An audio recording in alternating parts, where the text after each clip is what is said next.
Hello and welcome to the Henka Boys. I'm James and this is Sean. Evening. And this is episode 5. It's going to be a short episode, unfortunately, because I'm not feeling great. But today we're going to be going on a little date together. We are. We're looking forward to this. Yeah. To be honest, these recording sessions are basically date nights, aren't they? So They are pretty much, yeah. And what good is a date without some alcohol? What are you drinking, Sean? I am drinking a bottle of Chardonnay.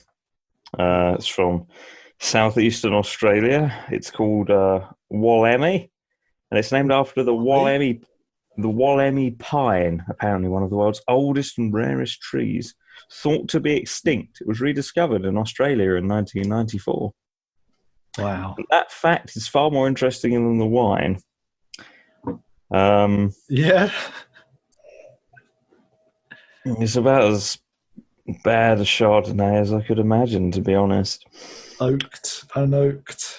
I don't know. It's as if packed with vibrant tropical fruit flavors, which I can actually pick up. There is definitely something mango-y there.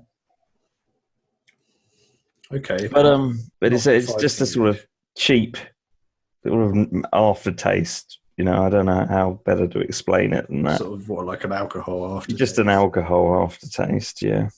Right. Price point and rating against that? Well, it was very cheap. It was under £5, £4.70, £4.80, something like that. But you can get a lot better for that price. So it's gonna be a very, very low score. How low do I go? It honestly doesn't deserve more than a 3. So 3. I'm gonna give it a 3. Yeah. Well, fair enough. Hope you're having more fun. Marginally, I have to say. I'm drinking a Malbec.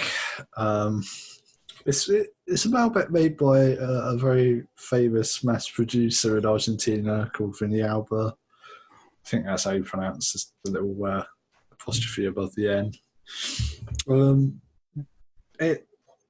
It's possibly a bit too old.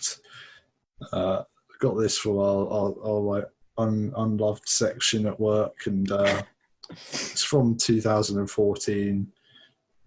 It tastes a little bit aggressively sharp. I think it was it was $9.99. $99.99. And is that after it was reduced? Or? No. Okay, so price. Fair enough. So I think I'll give this a 4 out of 10. Oh dear. I'm unimpressed. It's a record for both of us at the wrong end of the scale, I think. Yeah, it's not gone well. So the date's off to a terrible start, isn't it? It is. And I'm also not very drunk. You know, when you don't enjoy it, you don't want to drink that much of it that quickly, do you? So what is your drunk rating? I think I'm going to have... I think anything more than a 2 is generous. So it might even be a 1, but I'm going to be optimistic and say a 2. I'll try and down some more.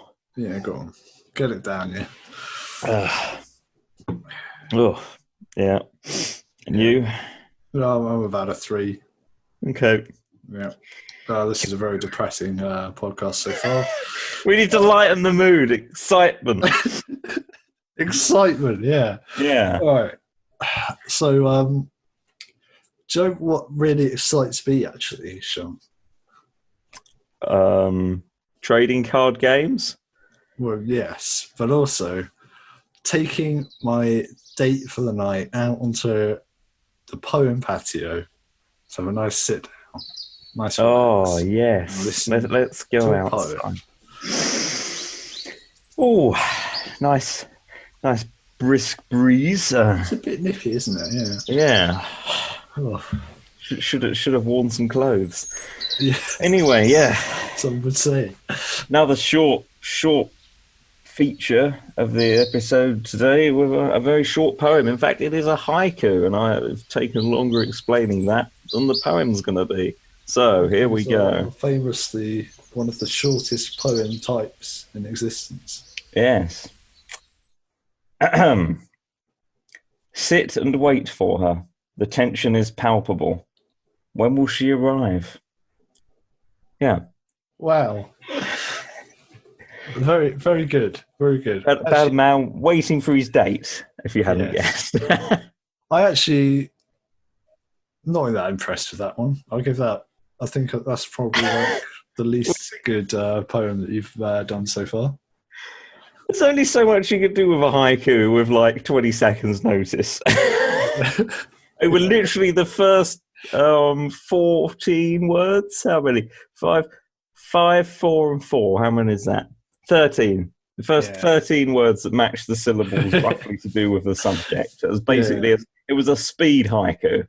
We should say we have not had much prep for this podcast. We usually have a couple of days worth of preparation. Yeah. Today we've had, as Sean said, about half an hour. Yeah, which is why our topic is so loose today.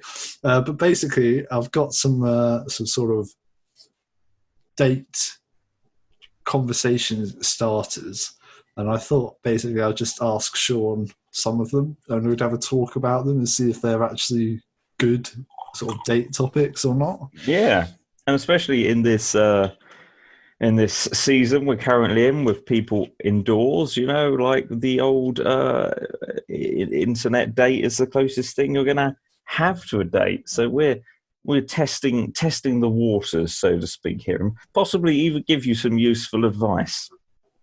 Probably not. Probably not. Yeah. We're going to give you advice, but it's unlikely to be useful. Unwarranted, unneeded, and unuseful advice. Yes. All right, are you ready for the first question? Hit me up, yeah. I think, do you want to answer the question first and then we'll talk about it? Or I think we should try and have a minute or so where we pretend we're actually having the conversation, yeah? Right, okay, yeah. Okay. How do you think you will die? How do I think I'll die? Yeah. Okay. It's an interesting question. It's not one I've thought about too much. How do I think I'll probably just die of a really boring, depressing way of cancer, to be honest. But I would like to think I would die in a sort of drug-fueled, drunk sort of state. Not unnecessarily young, but you know, when I feel there's nothing more this world can give me, I might as well just have some fun. You dying unnecessarily young. Yes. Yeah. Well, yeah. And what about you? How will I die? I'd like to think that I would die from being pile driven into the ground. Yes. By Hakuho. Okay. That's my dream. Probably won't happen. I think on a more likely sort of note, probably I will die from something I probably won't remember because I'll probably have Alzheimer's or something. I'll probably just die in my sleep. Fair enough. Okay. We'll move on to a quick discussion of that. Well, to start with, this podcast really isn't getting any less depressing, is it? In fact, I didn't think it could get much more depressing, but it's really taken a nosedive. Well, looking at some of these, and I'll try to skip some of them. Are you sure these are dating conversation starters? Because I wouldn't vote that very highly at all. Oh, I assume so. There's hearts all over the page. I'd say that is a really bad topic. Okay, well, for a first date. Do you know what, Sean? I was looking at the wrong area. That wasn't the date starter. That was a deep conversation starter. Okay. I don't feel like it was that deep of a conversation starter, to be honest. I think there was like an answer and then move on. You're supposed to challenge each other's views, you know? Yeah. I mean, are you ready for an actual date conversation starter? Oh, I'm ready. Yeah. If you're looking for challenging topics, though, you might want Look to away. look away. Uh, who do you text the most? Who do I text the most? Yeah, That's probably my dad. your dad. Yeah. It's to avoid talking to him. Right, right. I see. Who do I text the most? I don't really text many. Probably my boss at work. Depressingly. Right. All right. Again, I think that's a very odd opener for a date Yeah, as well. yeah. It's not Maybe we great. just we just don't know how it's done, but that's not something I would Okay, here's a better ever one, I think think. of. Who was your favourite teacher and why? My favourite teacher and why? Doesn't have to be at school, I suppose. Just anyone that's taught you something, I guess. Anyone that's taught me something. Yeah, but probably should rule out parents, I think. Yeah.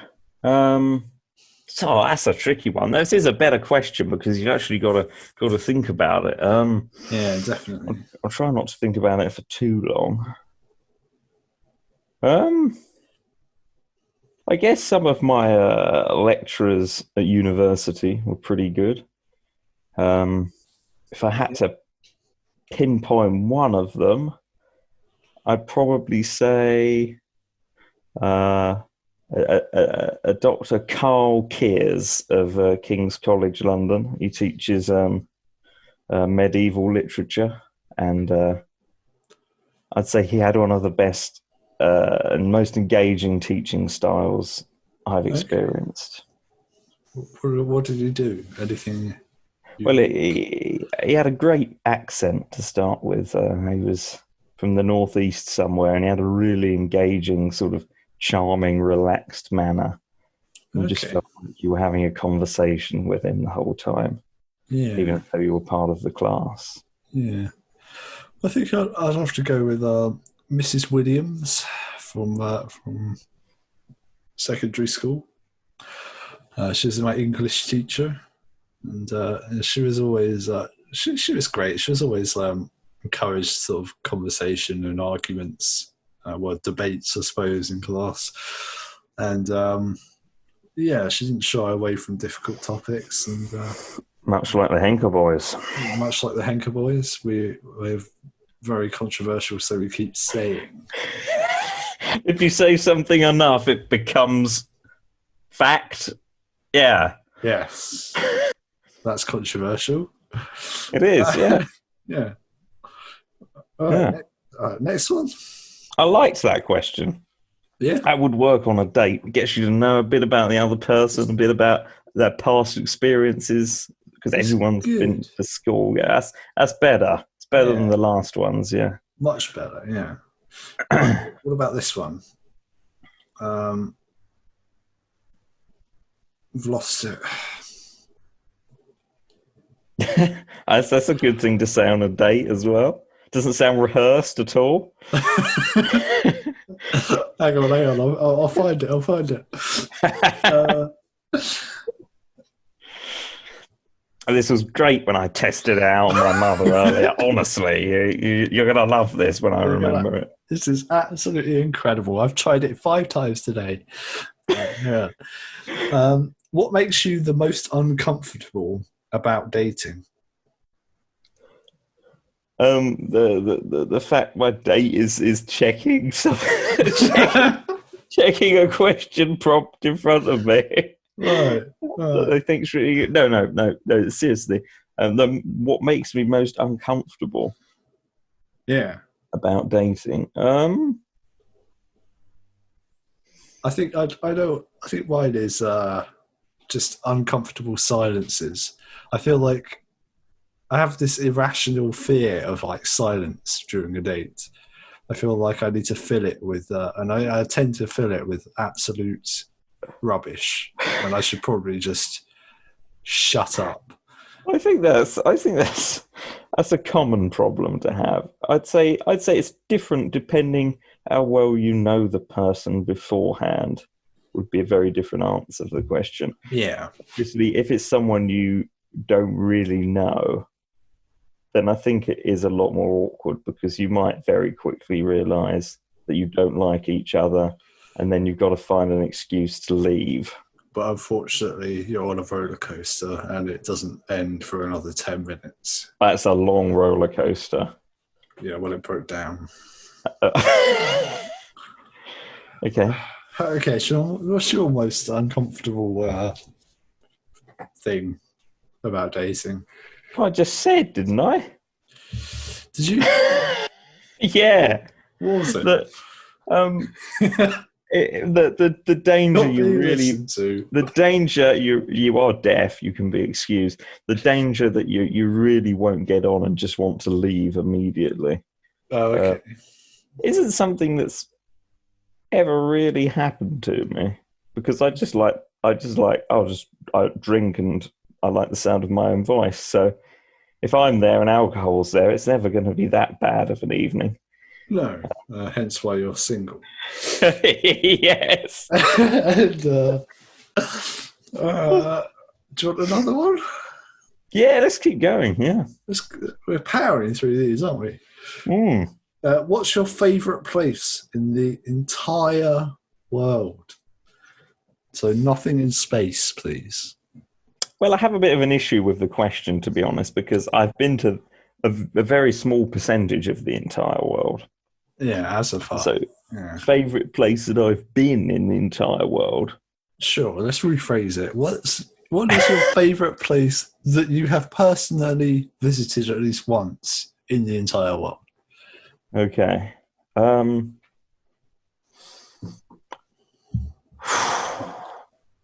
This is what happens when you don't prep an episode. I've got to think about it. I think we should ban saying your house as well. Well, I wouldn't. How much do you like your house? I don't know. It just feels like a cop-out answer, doesn't it? Like, I like my house because. If anyone answers that on a date, you know they're just really boring. Or they're what's it called when you're frightened of agoraphobic? Acrophobic. When you're frightened of going out, agoraphobic. Yeah. But in that case, you're probably having the date in their house anyway. So. Yeah, that'd be a bit of a weird first date, I'd say. Yeah. That's a good idea for a future episode, one about phobias. There we go. Yeah. Like you asked for it, and we'll give it to you. Favorite place. This is tricky. Where have I been? That's a good question. Shall I go first? Yeah, you can go first if you've got an answer. Yeah. Sure. I went to New Zealand a while ago. There's this beautiful place called, can't really remember what it's called. I think it's called Milton Sounds. Okay. It's like this beautiful sort of like jungle area with like loads of waterfalls all over the place. It's really good. Apart from, the insects would get annoying after a while. But if you're just visiting, it's great. Okay. I'd say that, yeah. I'm a big fan of nature, Sean. Well, I didn't know that. Interesting. So, right, favourite place. It's probably not going to be my favourite place, but it's a favourite place I can think of right now. It's pretty boring, but I really did enjoy Rome. Okay, yeah. Just, you can go around every other corner and there's a Roman wall or a ruin of some sort, and I really love ruins. I like ruins almost more than anything. So. Isn't every wall in Rome technically a Roman wall? Yes, an ancient Roman wall, I should have said, Mr. Pedant. I would say pedantry is to be avoided on dates, I would say. And talking of pedantry... Yes. What's your favourite word? Oh, come on. Whoever wrote this guide you're reading clearly is not very good at dating. Well, I already know my favourite word. You do? Do you? Go on then. Anthropogenic. Anthropogenic, meaning like looking like a human or No, it becoming like means caused by a human or caused by humans. Oh, okay. It's a good word. I like it. So, anthropogenic global warming. Yes. Okay. Yes, indeed. Global warming is anthropogenic, Excellent. as is pharmaceutical production, I suppose. So almost any human things, I guess. Yeah. It's just a good word.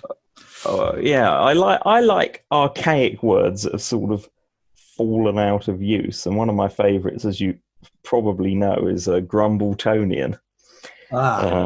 Yes. It's one of my handles on gaming online, and means a person who is often discontented, thereby taken to grumbling. A Grumbletonian. Describes you perfectly. It does, yeah. Yeah. I don't think I grumble that much. I try to do it in a humorous way if I have to. Yeah, well, it doesn't come across. Thanks. What else have you got for me, James? Let's move on to dinner party conversation starters, all right? We're on our second date, and we're having dinner now, so it's getting serious. We've got garlic bread and like a little plate of like French bread all cut up into 2 thick slices, and there's a little lump of horrible like fat-free butter. Okay then, yeah. Right. Sorry. I'm having flashbacks. All right, let me have a look. No, this is a classic one. Might be a bit boring, but it's a classic. If you could have dinner with anyone living or dead, who would it be, Sean? Who would it be, living or dead? Oh, there's so many people. I assume if they are dead, it would be them reincarnated and not just them as a corpse or skeleton. Yeah. I guess I guess that's what you meant. Who do I? If they're living, the person that instantly jumps to mind is Anthony Hopkins, because I think he's just a fantastic actor. Probably my favourite. Yeah. Actor, favourite English actor, definitely.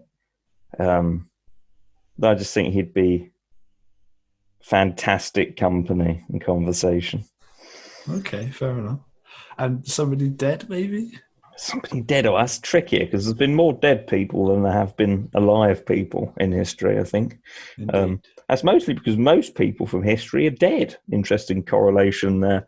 Yeah, I think actually I have a statistic written down here. 100% of people that have lived have died or will die. Fascinating. Yeah. Never thought of it like that before. Are we assuming I can talk to them if they're from long ago? They speak English, do they? No, but you've got like a translator thing stuck in your ear. Okay, right. Not that will probably be the case. Do you have an answer? Do you have an answer quicker than I do here? What, for dead people or for alive people? Either one. Alive people, probably Stephen Fry. Yeah. That's a good choice. Yeah, I think he'd be pretty interesting to talk to. In terms of dead people, it is actually quite tricky, isn't it? It is, yeah. Yeah. I mean, one thing that comes to mind is like just somebody that died in like a scandalous murder, and you could like solve the crime by talking to them. Yes. You know? Yeah, that's a good idea. Only if they knew who it was that had killed them. Well, yeah, if they got killed from behind, it would be no good. Or if the person that killed them wasn't famous or they didn't know them. There's a lot of flaws in this. Yeah. You could resurrect them to have dinner with them and then call the police and have them arrested, and then they could be questioned.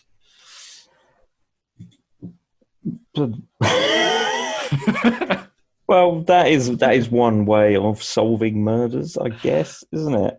But, Yeah. Right. but I'll I just say Alexander the Great. interesting. I was thinking of Alexander the Great. Why is that, James? Is a brilliant strategist, Sean. If Would you pick his brains over military strategy? well, he's been all over the place, hasn't he? Like, I mean, for his time, he'd probably travelled most of the known world. Yeah. From his perspective, and he'd been up and down mountains. Probably knows a bit about elephants. Maybe. Sure does. Yeah. If that was true. I mean, yeah, you'd just be able to ask him a lot of stuff, wouldn't you? It'd be cool to learn about his life. Yeah. I'm not sure I've got an exact person, but I feel like I'd go back to, I'm not time traveling. It'd be someone from the Italian Renaissance, like Leonardo da Vinci or Machiavelli, someone like that. I feel it was a time of change, or at least we view it like that historically, but it'd be good to see how they viewed it at the time. Did they realize they were in a time of progress, or hadn't that really occurred to them? Which you could say about any time in history, because people don't really realize what's happening now is a big change. But I think that'd be a good period to ask someone about it from. Oh, cool. Yeah. Well, that's it's a classic conversation starter, right? But it still holds up, I think.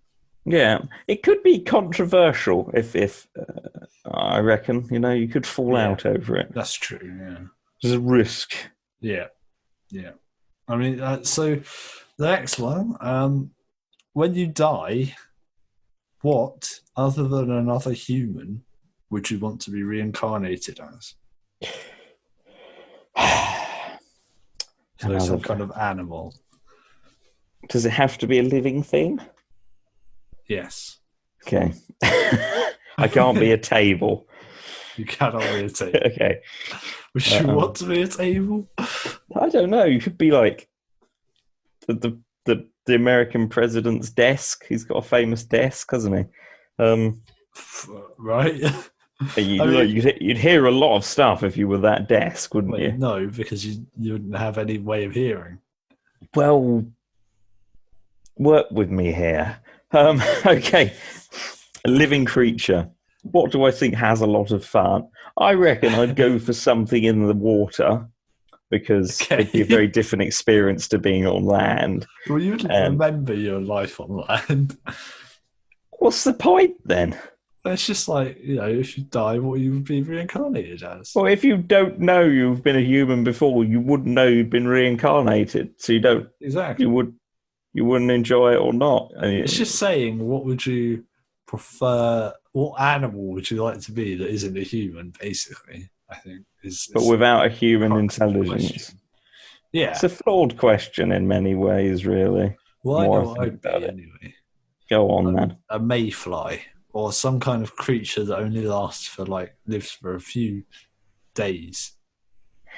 Why? Because then I have a better chance of becoming a human again. Quick turnover. Yeah, that's a good answer, isn't it? But if you don't know you were a human, you wouldn't be in any rush. Well, yeah, but I'd still die. I mean, my lifespan wouldn't be magically increased. I'd still die pretty quickly. I suppose mayflies do have a long larval stage, don't they? They're not really aware that they've got a short lifespan, I don't think. No, so exactly. They'd have a nice time. You'd get out of your larva stage and you'd be like, oh, I've got wings. That's new. You'd buzz around, find a little lady mayfly, get into a serious relationship, and then by about 5 o'clock, you'd be dead. Yeah. And then you get another roll of the dice to become a human. Right, I was thinking the opposite. I was going to go for like a blue whale or something. a you couldn't really get much different from me. biggest creature, a couple of 100 years, floating around in the ocean, Okay. blowing water at boats and having a whale of a time. Yeah. Blue whales are interesting. Then they go down really deep into the ocean to mate, and nobody's been able to follow them down to see where they go. Really? Yeah. Wow. Yeah. It was terribly interesting. So, one more. Let's do one more, yeah. Just Make it a one good more. one. Oh. Make it awkward. Really? Make it an awkward one. Yeah. All right, how about this one? This is pretty awkward for a first date, I think. Okay. That's me all over, you know. I'm body awkward. Yeah. So there's our silence. If we were to raise children together, what are the most important things you would want them to learn? Wow. What do I want our children to learn? Yeah. Oh, it's going to be a cliched answer as well, probably. I'd probably say something like, just do it. Take opportunities when they arrive. Don't think you're going to live forever. Wow. Yeah. I think I'd be more of a grounding influence on our children. Okay. I just want them to question why they're being told to do something. That's not grounding. That's telling them to be a rebel. Well, sure, man. I mean... Yeah, we'd have some interesting children. I wouldn't say, every time someone asks you to do something, question it and then don't do it.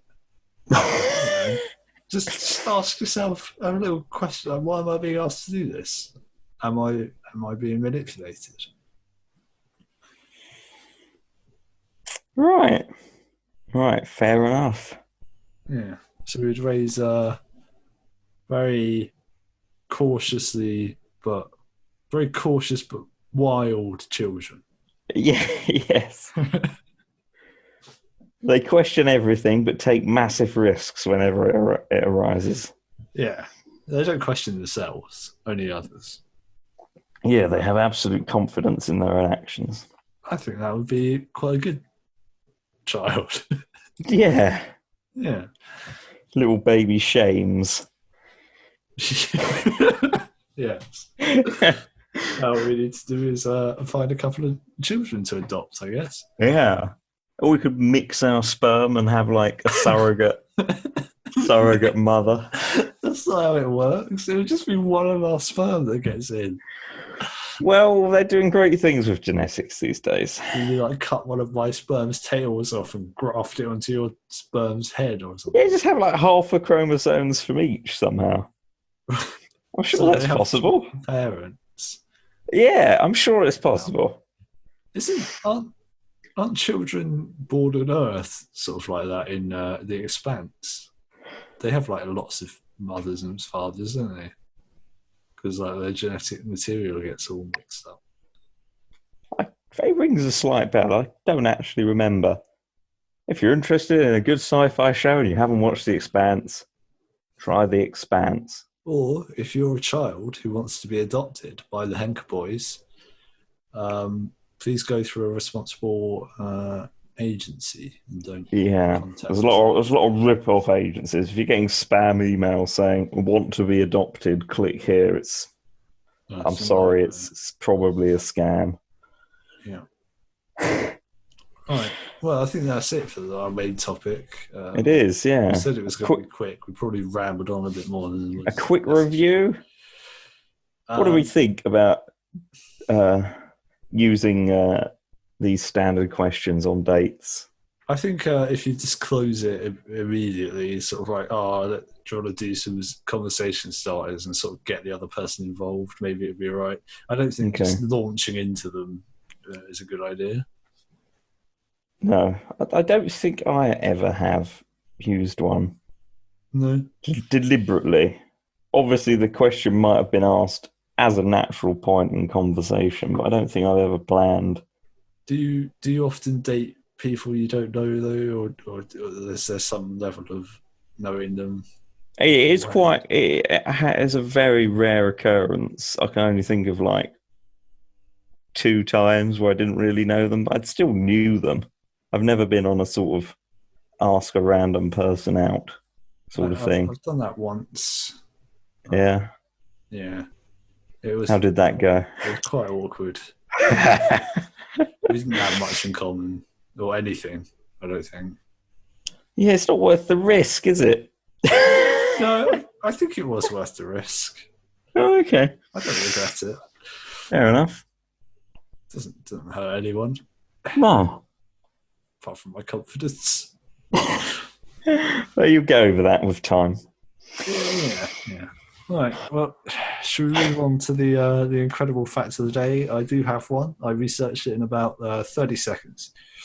It's something I know a tiny bit about. It's going to be incredible. I can feel it already. Yeah. Largest wingspan, Sean. What is it? I'm pretty sure it's some sort of albatross. I think more ancient. Think extinct. Oh. Some sort of pterodactyl? A pterodon, yeah.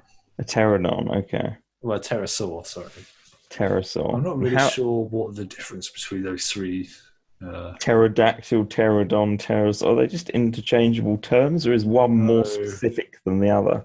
I think they're pretty. One of them is pretty specific. Is it like the family and then an exact species, or something like that? Yeah. Well, go on. What's the biggest they've ever found a record of?